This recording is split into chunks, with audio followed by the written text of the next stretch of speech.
আমরা এই মুহূর্তে সবচেয়ে গুরুত্বপূর্ণ মনে করি আমাদের সেই ভাই বোনদের যারা এই ফ্যাসিস্ট সরকারের পতনের জন্য, আওয়ামী লীগের এই দুর্বিষহ শাসন ও শোষণ আমলের পতনের জন্য নিজের রক্ত দিয়েছে, জীবন দিয়েছে। গুলির সামনে আবু সাইদ থেকে শুরু করে আমার হাজারো ভাই যেভাবে বুক পেতে দিয়েছে, একটা গুলি খেয়ে পরের গুলিটি আবার নিজের বুকে নেয়ার জন্য শক্তি নিয়ে দাঁড়িয়ে গিয়েছে।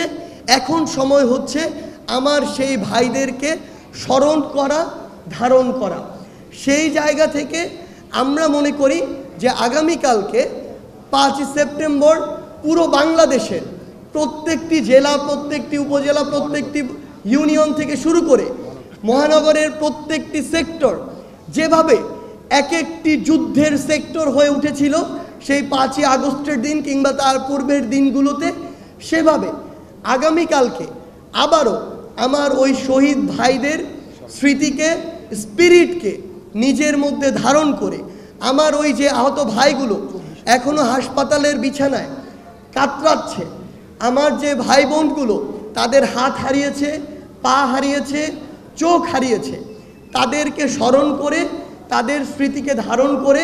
আমরা আগামীকাল 5 সেপ্টেম্বর আমাদের ছাত্র জনতার অভ্যুত্থানের